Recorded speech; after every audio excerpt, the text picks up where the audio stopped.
सबसे पहले आपको दिखाते हैं, अल फलाह यूनिवर्सिटी के फाउंडर पर शिकंजा कस गया है। जावेद सिद्दीकी को ईडी ने गिरफ्तार कर लिया है। इंदौर के महू का रहने वाला है जावेद सिद्दीकी। दिल्ली ब्लास्ट के बाद ईडी ने की कार्रवाई। आपको बता दें कि दिल्ली धमाके की जांच के सिलसिले में अल फलाह यूनिवर्सिटी का नाम सामने आया और इस दौरान यहां से कई डॉक्टर ऐसे थे जो रडार पर आए और वो डॉक्टर जो इस पूरी साजिश का हिस्सा थे वो यहीं पर मौजूद थे, यहीं पर उनकी तैनाती थी। और जैसे जैसे जांच आगे बढ़ी वैसे वैसे सवाल उठने लगा कि अल फलाह यूनिवर्सिटी क्या संदेह के दायरे में है, क्या वो जांच के दायरे में आएगी। तो अब ये बिल्कुल स्पष्ट हो गया है कि जो फाउंडर है अल फलाह यूनिवर्सिटी का नाम है जावेद सिद्दीकी, उसको ईडी ने गिरफ्तार कर लिया है। दरअसल यहां पर सवाल मनी लॉन्ड्रिंग को लेकर भी उठ रहा था कि मनी लॉन्ड्रिंग का खेल तो इस यूनिवर्सिटी के जरिए कहीं नहीं खेला जा रहा था। तो ऐसे में ईडी जांच की कार्रवाई में आई और जवाद सिद्दीकी को आखिरकार गिरफ्तार कर लिया गया।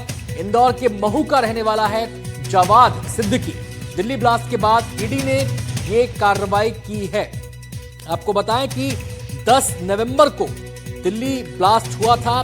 लाल किले के गेट नंबर 1 के पास रेड लाइट पर एक गाड़ी I-20 कार जो कि HR रजिस्टर्ड नंबर थी वो अचानक फट गई। हालांकि शुरुआती तौर पर यह लगा कि कहीं ये जो धमाका हुआ है जल्दबाजी के कारण तो नहीं हुआ, लेकिन अब NIA ये स्पष्ट कर चुकी है कि ये आतंकी हमला था। पहले ही सरकार की तरफ से कह दिया गया, लेकिन NIA ने अब ये स्पष्ट किया है कि न केवल आतंकी हमला था बल्कि दिल्ली में पहला फिदाइन हमला भी था, क्योंकि जो उमर गाड़ी में बैठा था उसी ने ब्लास्ट को अंजाम दिया। सीधे हम रुख करेंगे, तनुश्री हमारे साथ जुड़ गई हैं इस खबर पर ज्यादा जानकारी देने के लिए। और जैसा मैंने आपको शुरुआत में बताया कि जवाद सिद्दीकी का MP कनेक्शन भी है, महू का रहने वाला है जवाद सिद्दीकी। तनुश्री, क्या डिटेल्स MP से मिल रही हैं इसको लेकर? जी बिल्कुल, देखिए जवाद अहमद सिद्दीकी जो महू के रहवासी बताए जाते थे, हालांकि काफी सालों पहले महू छोड़ के वो दिल्ली रवाना हो गए थे। वही आज जो है ईडी ने अल फलाह चैरिटेबल ट्रस्ट से जुड़े मनी लॉन्ड्रिंग केस में इसी जावेद अहमद सिद्दीकी को गिरफ्तार किया है।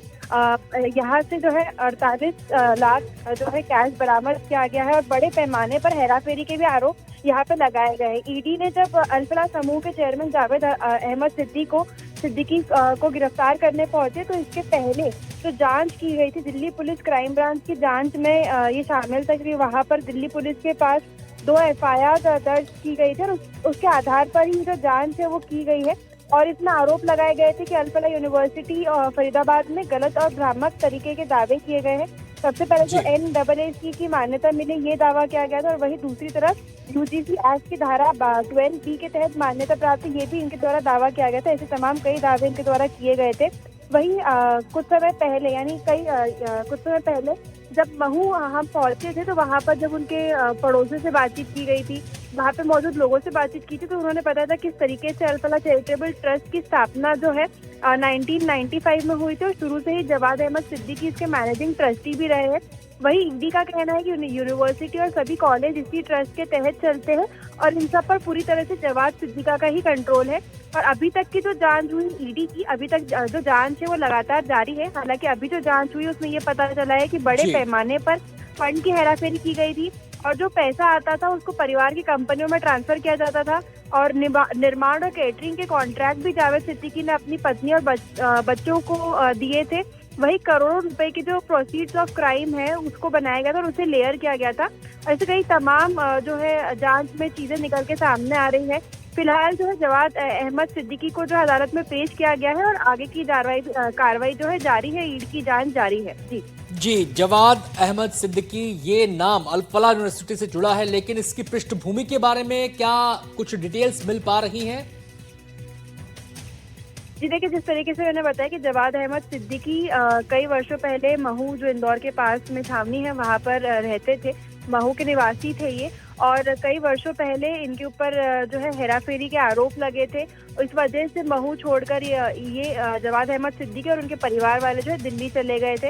हालांकि जिस तरीके से हम वहाँ पे पहुंचे थे, हमारी टीम वहाँ पे पहुंची थी, उनके लोकेशन पे, उनके घर पे पहुंची थी, तो वहाँ पे मौजूद लोगों ने बताया था कि इनका जो परिवार है काफी लंबे समय से महू में रहते थे, महू के निवासी थे और इनके जो पिता थे वो वहाँ पर पिता को भी बहुत माना जाता था। पिता जो इनके थे वो भी महू के ही निवासी थे, तो काफी सालों जी। से इनका परिवार जो है महू में रहता था। और उसके बाद जब हेराफेरी के चलिए, अब आरोप जैसे लगाए गए जैसे थे, तो जांच आगे बढ़ेगी तनुश्री, हो सकता है कुछ और ऐसे पहलू हैं जो अब तक सबके निगाह में नहीं आए हैं, जवाद अहमद सिद्दीकी को लेकर वो सामने आ जाएं। बहुत बहुत शुक्रिया तनुश्री आपका इस पूरी जानकारी के लिए।